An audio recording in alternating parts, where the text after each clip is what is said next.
Thank you for joining us for this Forex Preview video here at xm.com. I'm Cristina Marujos, and joining me today is investment analyst Cristina Parthenidu. So, Cristina, the UK is delivering monthly GDP growth readings for August. It's the last one before the Brexit deadline on October 31st. However, Services PMI index has warned that the risk of a recession is still very high. So what should we expect?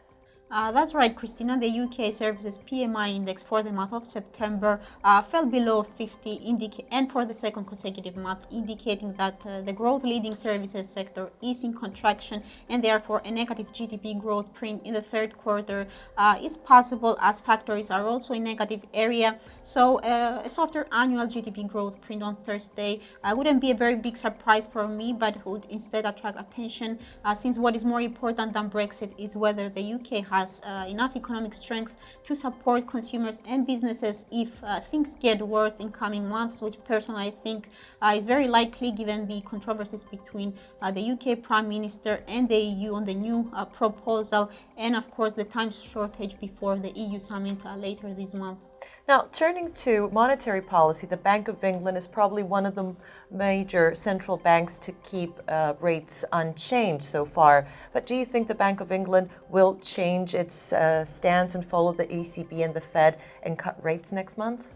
Well, at the moment, the probability of a rate cut in November is very small because probably markets are confused about whether Boris Johnson will follow the rule and request a Brexit delay later this month, avoiding general elections, or whether he will stick to his promise to take out the country with or without a deal in the end of the month. I think nevertheless, the outcome, the central bank may not wait for long if the UK economy shows more serious weakness in coming months. So a rate cut could be possible, if not this month, maybe the following one. And finally, let's have a look at the pound. Should we expect more selling?